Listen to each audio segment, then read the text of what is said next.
Jésus n'a laissé pour sa part aucun écrit. Nul historien sérieux aujourd'hui ne doute malgré tout de son existence.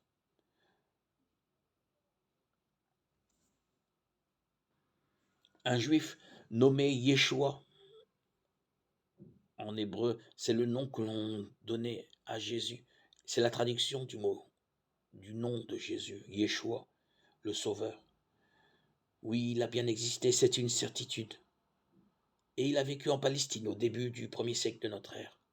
Il était prédicateur itinérant, parcourant la Galilée et la Judée.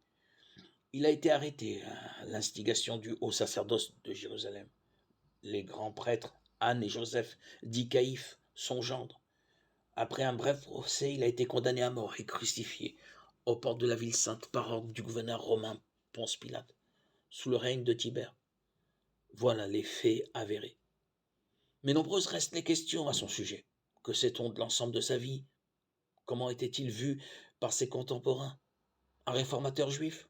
Oui, mais de quel type? S'était-il prétendu le libérateur d'Israël ou le prophète de la fin des temps?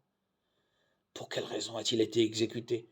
Quelle responsabilité les occupants romains et les autorités officielles du temple ont-ils eu dans sa mort tragique?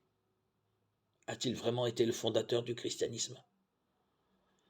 Les évangiles canoniques ne sont pas des reportages, ni à proprement parler, même s'ils s'en rapprochent, celui de Luc en particulier, des biographies à la mode antique, évoquant la figure d'un admirable maître qui n'est plus et que vénèrent ses disciples aujourd'hui encore.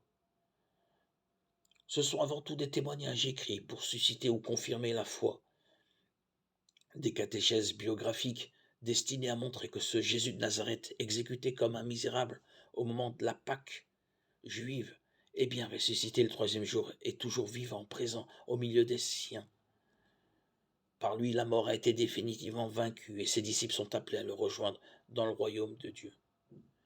Tel est le cœur du message christique qui fait de Jésus, pour les croyants, l'axe du monde.